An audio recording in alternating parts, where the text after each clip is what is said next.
All right, today we're diving into the story of a figure from ancient India who's, well, he's part divine weapon, part historical puzzle, and part philosophical revolutionary. Seriously, his story involves a miracle that seems to bend the laws of nature and an idea so profound it challenges the very fabric of reality. So let's get into it and try to unravel the man, the myth, and the meaning of Nimbārka Ācārya.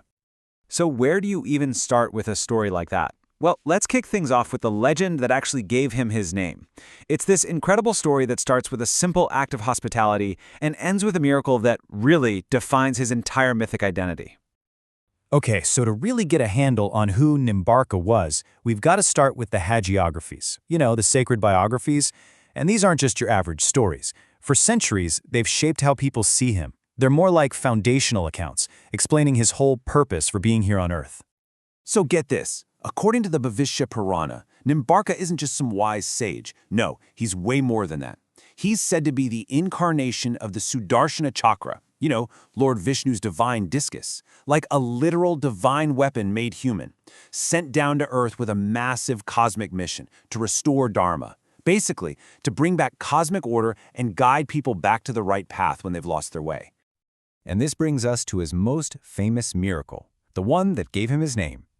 So the story goes, a Jain scholar was visiting Nimbārka's hermitage. This scholar was fasting and couldn't eat after sunset. But, whoops, the sun had already gone down. So in this incredible act of compassion, Nimbārka basically projects his own divine light into a nimba tree, that's a neem tree, and makes it look like the sun is still hanging there in the sky. The guest gets to eat, and from that day on, Niyamananda, which was his name at the time, becomes known as Nimbārka. You see, Nimba for the tree and Arka for the sun. Pretty cool, right? And, his divine connections didn't stop there, not by a long shot. The accounts say that Lord Shiva himself appeared to Nimbārka and told him, hey, go find the four immortal sages, the Kumaras.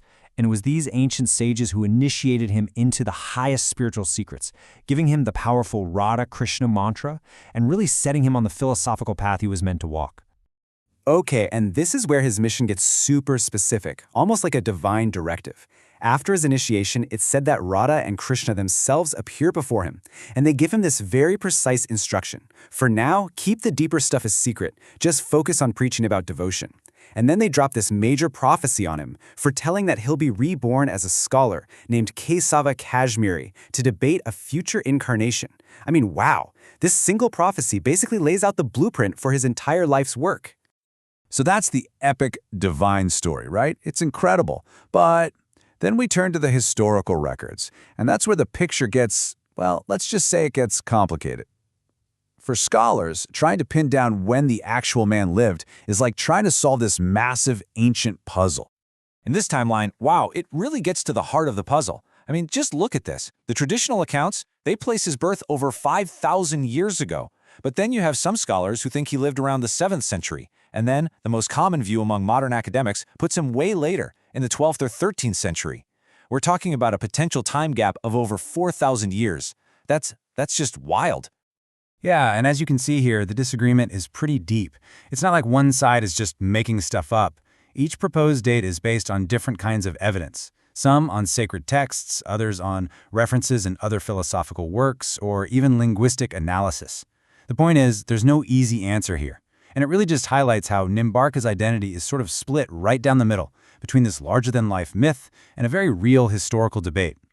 But look, whether he lived 5,000 years ago or 800 years ago, one thing is absolutely undeniable: his philosophical contribution. And this is where we really get to the core of his legacy. We're talking about one of the most elegant and maybe one of the most challenging ideas in all of Vedānta. He called it Dvaitādvaita. It literally translates to Dualistic Non-dualism. I know. It sounds like a total contradiction, right? How can something be two and not two at the same time? But for Nimbārka, this wasn't a contradiction at all. He saw it as the only way to make sense of all the seemingly contradictory statements you find in the Vedic scriptures. So to really get this, it helps to compare it to the most famous school of thought, Shankara's Advaita Vedānta. Advaita basically says that only Brahman, this one ultimate reality, is real. Everything else, the world, you, me, it's all an illusion, or Maya. Well, Nimbārka comes along and says, hold on a second.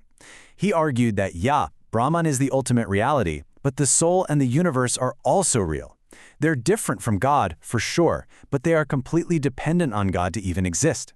Think of it like this. They are different, but not separate. And this was a huge shift. It meant our lives, our world, our feelings. They weren't just illusions you had to get past. They were real, meaningful parts of a divine reality. So here's the really crucial point. Nimbarka's philosophy creates this amazing framework where everything just fits. The soul gets to be an individual, but it's also part of a divine whole. The universe is real, not an illusion, but it's totally dependent on its creator. And how do you experience this connection? Not just through dry intellectual knowledge, but through bhakti, through pure loving devotion. And he did something else that was pretty revolutionary. He said all the Vedic scriptures are equally true. No more picking and choosing, calling some higher and some lower. This validated everyone's path, whether you were a top scholar or just a humble devotee. So you might be wondering, why does this ancient teacher and his pretty complex philosophy still matter so much today? Well, it's because his legacy of devotion is still shaping Hindu spirituality, even centuries later. I mean, his impact is just huge. You really can't overstate it. He founded one of the 4 major Vaishnava traditions, the Nimbārka sampradāya. He was a trailblazer in establishing the worship of Radha and Krishna together as the supreme divine couple. His ideas about devotion helped fuel the entire Bhakti movement that swept across India, and he laid the philosophical groundwork for major thinkers who came after him. See, this wasn't just some academic theory. It created a living, breathing spiritual tradition. And that tradition is absolutely alive and well today. In fact, the 49th Jagat Guru, that's the spiritual head or world teacher of the Nimbārka Sampradāya, was recently enthroned, continuing a direct, unbroken line of succession all the way from Nimbarka himself.